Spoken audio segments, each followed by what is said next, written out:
Perkenalkan, saya Stevenson Hawu dengan NIM 23310030.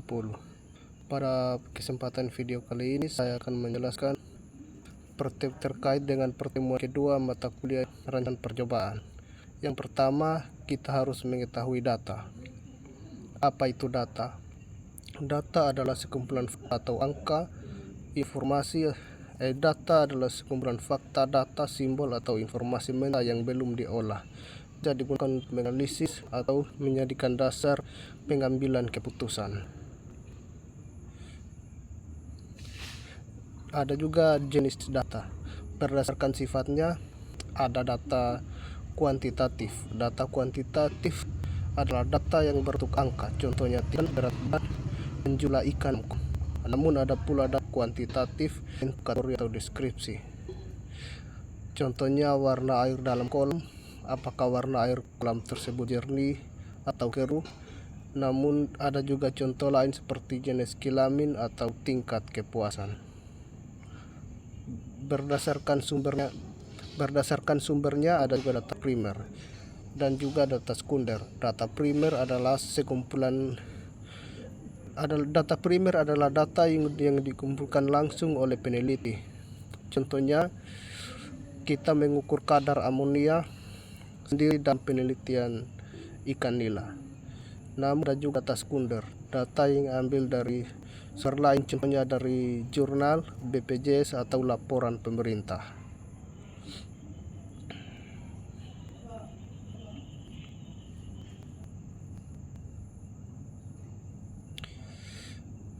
Namun kita juga dalam perkuliahan tersebut kita juga mempelajari hal-hal yang perlu diperhatikan sebelum melakukan penelitian. Yang pertama, kita harus menentukan variabelnya jelas, apakah bisa diukur dan tidak terlalu luas, agar tidak terlalu rumit saat melakukan penelitian.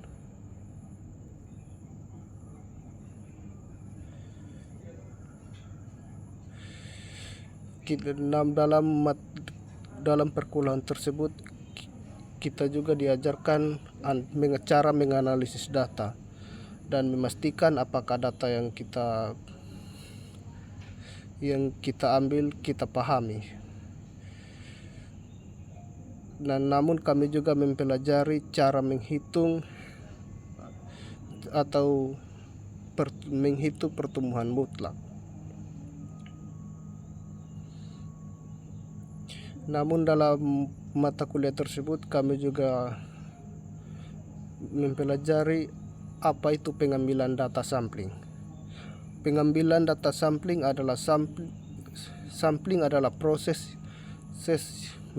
mengambil sebagian kecil sampel dari populasi untuk mewakili keseluruhannya. Contohnya dalam penelitian yang saya ambil sesuai judul saya, ikan nila di dalam kolam terpal.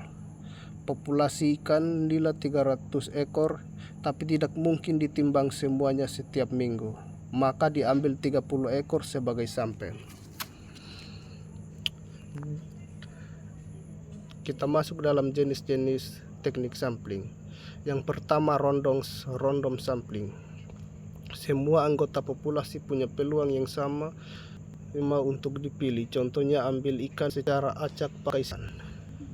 Yaitu sistem dalam pengambilan berdasarkan urut tertentu, contohnya 10 kolam. Dari setiap 10 kolam hanya satu yang diambil.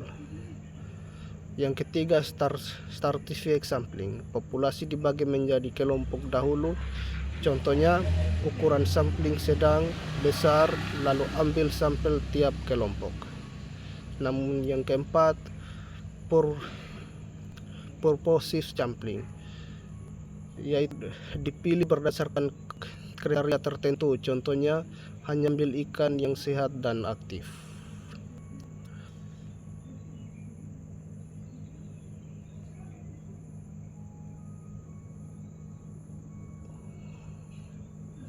Namun dalam mata kuliah tersebut kami juga diajarkan statistik deskripsi. Statistik adalah metode dan hukum data supaya lebih mudah dipahami tanpa menarik kesimpulan umum. tanpa uji hipotesis. Jadi fungsinya untuk mendeskripsikan atau menggambarkan data yang kita punya. Tujuan dari statistik deskriptif yaitu yang pertama menyederhanakan data menta, yang kedua menampilkan pola atau kecenderungan, yang ketiga membantu membaca memahami hasil penelitian. Komponen dari deskriptif statistik yang pertama kontrol tulentai.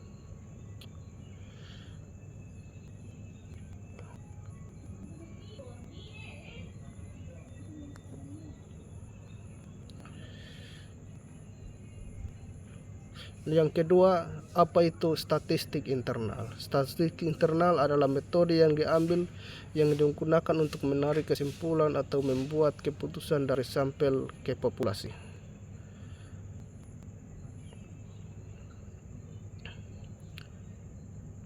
Dan yang terakhir, apa itu statistik internal? Statistik internal adalah cabang statistik yang digunakan untuk menarik kesimpulan dari sampel ke populasi dan menguji hipotesis penelitian. Contohnya, misalnya total ikan kolam 500 ekor, namun kita ambil 50 ekor untuk diisi sampel. Fungsinya dari statistik internal, uji hipotesis, mengetahui datanya pengaruh, mekanisme kelompok, dan melihat hubungan parameter variabel.